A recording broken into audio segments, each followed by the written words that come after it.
Hey there, everybody. In case you were absent or you just need another look at factoring, these notes are on factoring difference of two squares. So in class we went over FOILing out these two factors, and if we multiply a times a, we get a squared. A times negative b is negative ab. B times a is ab, or BA, same thing, and then b times negative b is negative b squared. We notice that we've got like terms right here. One's negative, one's positive, so we can just cancel those out. And if we simplify, this is just a squared minus b squared. A squared minus b squared is known as a difference of two squares. So we have a formula for this, and you're going to really like this one. It's a lot easier than trinomial method. You're going to go through it really fast. You just need to recognize perfect squares. So perfect squares are numbers that when you take the square root of them, like when you do this, you get a whole number.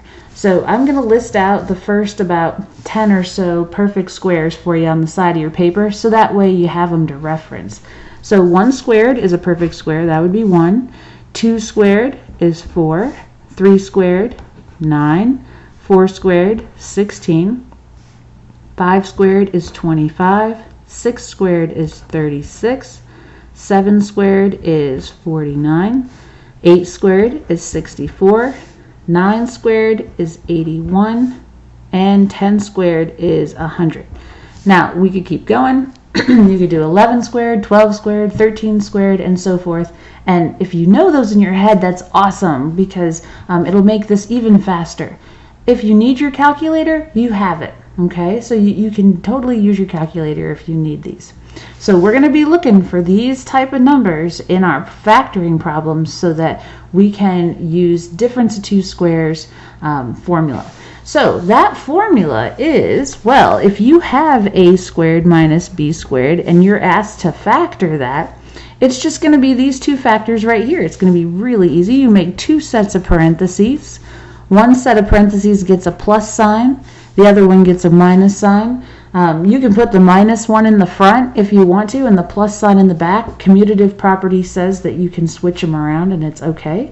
And then in the front, you take the square root of whatever's in the front here, so that would just be a. That goes in both front spots. And then you take the square root of b squared, and that goes in the back. And then you're done. Remember, this only works for subtraction. If you have an addition problem, then, like if you're adding two squares, this will not work. This only works for subtraction only. And we can talk about why that works in class. I just want to do the video now so that you have the formula and you can practice. But this only works for subtraction. Okay, so let's start the first one. See how quick and easy this is going to be for you.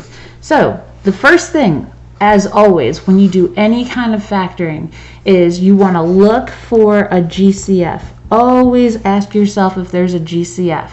That way you can make the numbers a little bit smaller and it's easier for you to do mentally. So there's no GCF here. X squared is a perfect square. The square root of x squared is just going to be x. These two things undo each other. So remember that. That's going to be helpful also. And then the square root of 16. 16 is a perfect square. It's over here on our list. So this is how we do this. We make two sets of parentheses. One gets a plus sign, one gets a minus sign. You take the square root of x squared, which is x. That goes in the front. Then you take the square root of 16, which is 4. That goes in the back. And you're done. That's factored. Isn't that awesome? Okay, try number 2. This one either. So we're going to take the square root of 81 and then take the square root of 4. So we're going to make two sets of parentheses, one with a plus sign, one with a minus sign. The square root of 81x squared is 9x. Put that in the front in both spots. The square root of 4 is 2. That goes in the back. And you're done. Number 3, look for a GCF. Now, I think this one has a GCF. I know 2 will go in. I think something bigger than 2 will go in. I think we can take out a 4 actually. So we write the 4 down and we do our GCF work just like we've been doing since the very beginning of this unit. So what times 4 gives you 16? That's going to be 4, and then you need x squared minus what times 4 gives you 36, 9, and y squared. Okay, so we did the GCF. I'm going to cover up this 4. We don't need to look at it anymore. This is now a difference of 2 squares. 4 is a perfect square, x squared, 9, and y squared. They're all perfect squares, so we can keep on going with this. We make 2 sets of parentheses, one with the plus sign, one with the minus sign. The square root of 4x squared is 2x. That goes in the front. The square root of 9y squared is 3y. That goes in the back.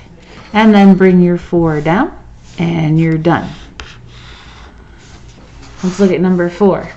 We need a GCF between 100 and 225.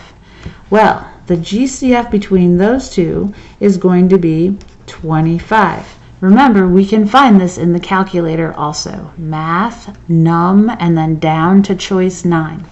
So if I take a 25 out, this is going to be 4a squared minus 9. So this looks a lot like the one that we just did.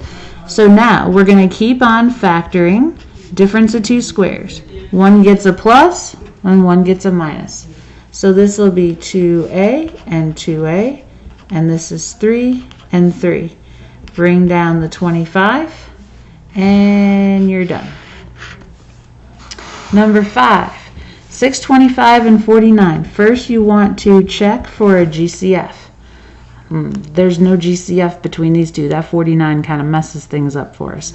So we go right into difference of 2 squares. 625 is a perfect square. If you take the square root of that in your calculator, it does come out to be a whole number.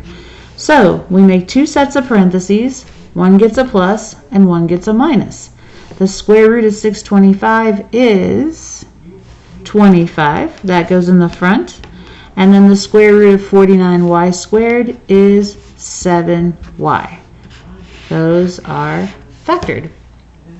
Okay, number 6. So we check for a GCF. In number 6, you have 121 and 64x squared. No GCF for that one.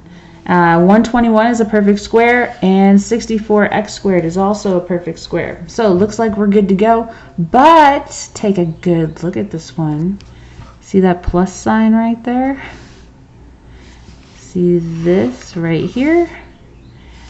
We can't do this if it's a plus sign. It's not going to work out. Our factors won't multiply. For this one, we are going to say prime. Okay, there's a question on the Unit 2 test that's got a plus sign on it. Don't fall for it. Say prime for that one. Okay, now on to the next one. That's all we had to do for number 6. So 7, check for a GCF. We don't have a GCF. Make 2 sets of parentheses. One gets a plus, one gets a minus. The square root of 64x squared y squared is 8xy. The square root of 9 is 3. And you're done. For number 8, check for a GCF. No GCF. So make 2 sets of parentheses, one with a plus sign and one with a minus sign. By the way, if you feel like I'm going way too fast, please feel free to pause the video at any time so that you can catch up and write things down. That's the awesome thing about this, is that you can just pause this anytime. So square root of a squared b squared is ab. Square root of 25 is 5. And that goes in there. And you're factored.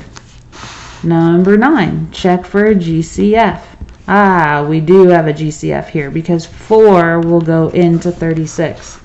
So we take out the GCF. What times 4 gives you 4? 1 minus what times 4 will give you 36? 9x squared.